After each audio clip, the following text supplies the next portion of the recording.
And where have you been lately, Mr. Wood? Well, the last 2 weeks I've been on holiday, but... Have you? So you've not been able to get out much and do a great deal? No. Okay. All right, let's go from Highgate Station and take me from there, please, to Blomfontein Road, please.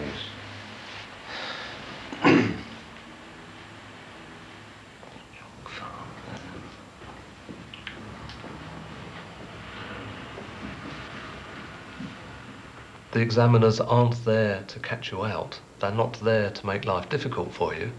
They are there to establish that you have learnt the knowledge, that you've actually been out on the road, that you've seen the places, that you know the names of the roads, you know precisely the location of the various places along the route. And they're there to encourage you to learn more. I'm just screening too much. No, I've done. I can't place the general spot. All right. Now let's go from the Staintree wing of the National Gallery and take me from there, please, to the High Veld. Sainsbury's wing, National Gallery, is Trafalgar Square, Cockspur, East Pall Mall. To the High Veld. The High Veld. I'm not sure we've seen a huge amount of encouragement. It may not have come across as encouragement, but the purpose of the way they ask the questions is, in fact, to put thoughts into your mind. So although it may come across as being asked a very difficult question and you haven't got a clue where the particular location is, the idea is to encourage you to go and find out. It begins with an A. It goes forward into the Mill Bank. Go on then. Comply with Lambeth Circus, or Horseferry Circus, forward Millbank, set down on the right. Where did you go on holiday, Mr. Wood? Spain. Did you? It shows. There you go. Leave the door open, please, when you go out. Thank you. Bye-bye. Bye.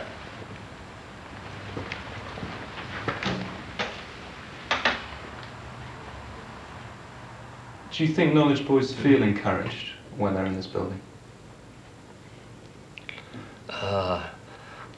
I suspect they may not. Are they frightened of me? No, I don't think so. They can't anticipate what I ask, which is what they try and do. And I try and make it as realistic as possible by just going from one place to another. I've never bitten anyone yet. I've never thumped them. I've never sworn at anyone. And I'm always polite, I think, and pleasant to them. If they're frightened, then it's their own myth and mystery that they build up, and it's nothing to do with me. That's their imagination and their mind. His way of doing things, if you're not a person of strong mind, it will frustrate you. You know? What do you mean? Well, the way he moves, you know, he moves so slow, you know. Come with me, this way, please. You know, oh, never mind, you know. And you say, oh, why is this man being... But that's the way he is, you know. That is the way he is. You know, he's one away. It's not that I like him. Someone in the flats across the road here had a toucan. And I used to gaze at that during the summer days and think, why isn't the toucan flying away? And I suddenly realised that it was just a Guinness toucan. So I decided I'd get a parrot to look on the window to look at the toucan. If the parrot's facing out of the window, I've had a good day, and if the parrot's facing inwards, then I've had a bad day. And I'm sure they can tell you all different explanations as to what way he's facing and what mood I'm supposed to be in and what questions I'm supposed to be asking. And I change him occasionally just to give him something to talk about or think about. That's the parrot. Next. People have been making appearances for some time. In 1851, visitors of the Great Exhibition in Hyde Park were furious London's cabbies couldn't find their way around the capital. The knowledge was born. And every generation since, knowledge boys have been roaming London, aware they have to prove their competence to the Metropolitan Police.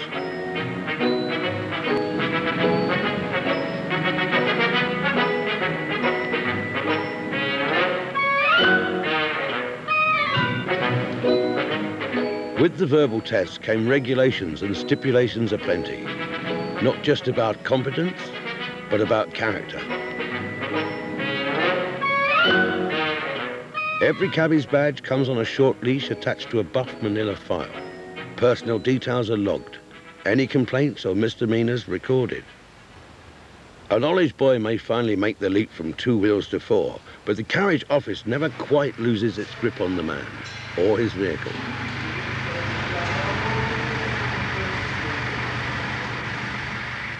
A long time ago, an American man came to this particular building to see the knowledge, how it operated, and he went away having described it as the last outpost of the British Empire, where we still wear shirts and collars and ties and shoes and things.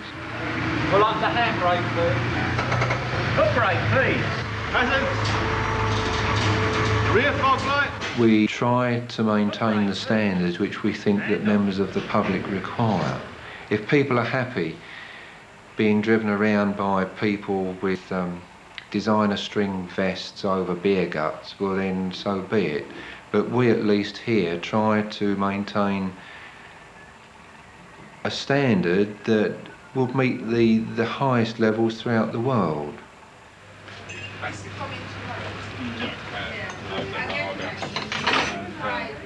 I think what they don't realise up there is they've all come out from being ex-policemen on a pension, and there's people like us who are on schemes or on the dole that have got no money, and they don't realise that we're out every day in the rain, in the cold, and like this, we just want to hurry up and get it done so we can earn a living, just a proper living. I don't think they realise that up there.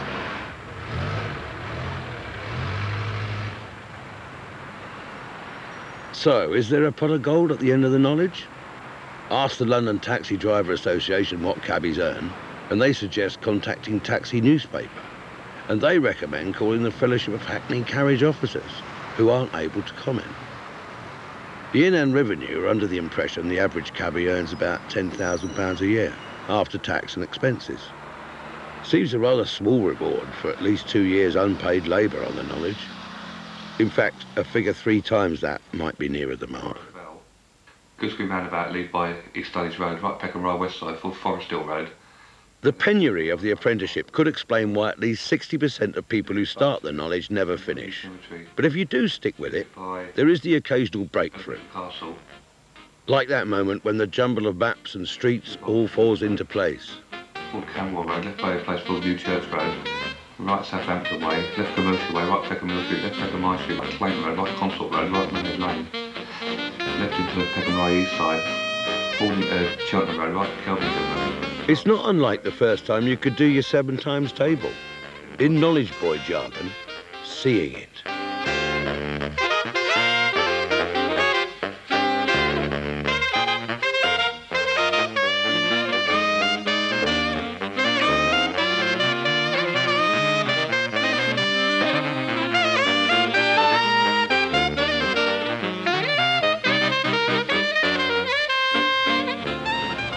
That takes Ethan way too much, okay? No 2 ways about it. The guy's knowledge is incredible. Absolutely. His knowledge of points is phenomenal. He's like Kemp's directory. He really is. If we are judging the knowledge on people's knowledge, then Jim should have been out a long time ago.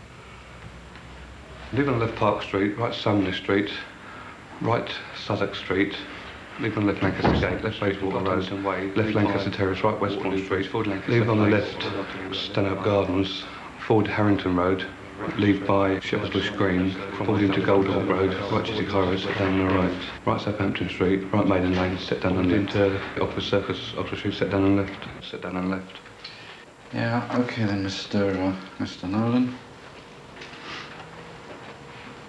Right into Elliston Place, left into Markham Street, right into Kings Road, left into Lotts Road, forward into Chelsea Harbour Drive, and it's facing south. Okay, Mr. Marshall, I'll give you your A-years today. When you come back next time, ring with you £27.50, okay? Thank you ever so much, sir. There we go. Leave the door open as you go out, please. Thank you. The joy of seeing it is matched only by the pleasure of the drop. That sudden and unforeseen day when, for reasons best known to himself, an examiner moves a knowledge boy on from one grade to the next. In Glenn Marshall's case, the drop is to his 14s, the last hurdle before his bag. Right, let's go. Get out!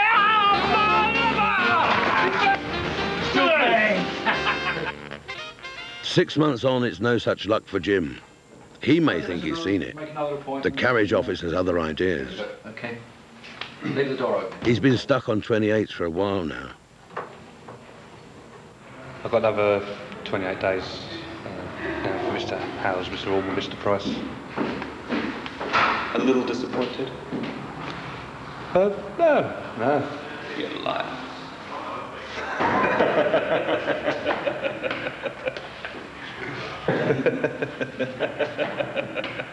It's all psychology, man. They work it, so you gotta work it.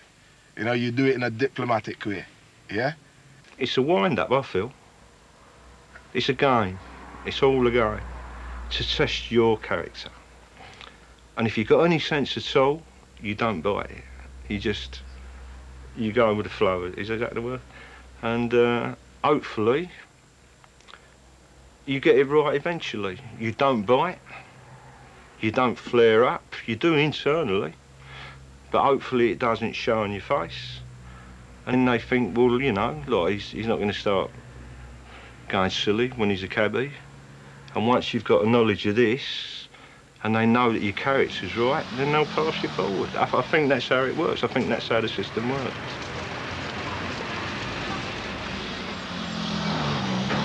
When I was younger, I was a naughty boy, yeah.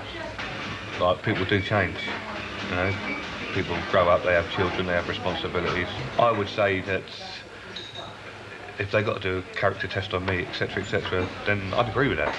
I mean, I've got no qualms about that, because I've got nothing to hide, so anyone can do any test they like on me. I don't mind. Some people might take exception to it, but I don't. I do feel that, yes, I do have to prove myself. And I agree with them totally. When the policeman got shot in Clapham, and I had an appearance the day after, and Mr. Lippett, he said to me, nasty business, that copper being shot in Clapham, wasn't it? Now he's looking for my reaction now. So I said, yes, sir. A very bad business, sir, and it's cast a black shadow over us all, sir. He said, oh, well, that's the way of the world. And I didn't say another word.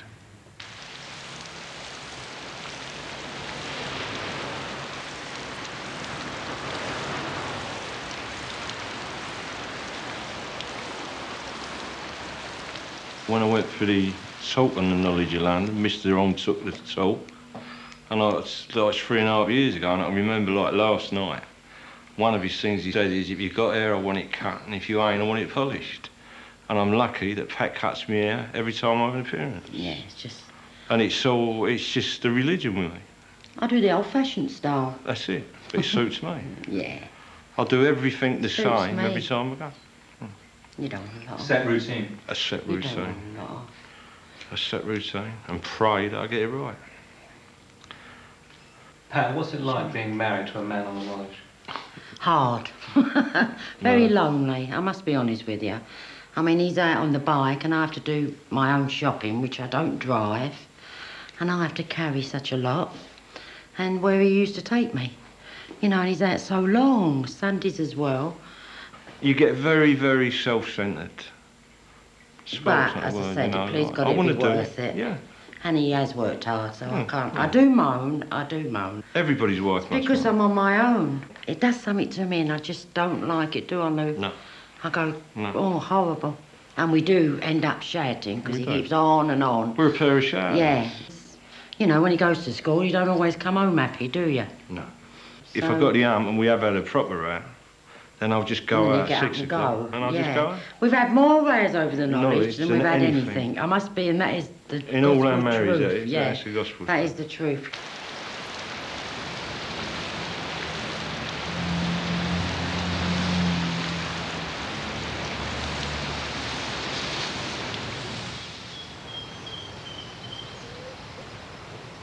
I leave home at about 5 o'clock in the morning, and I will do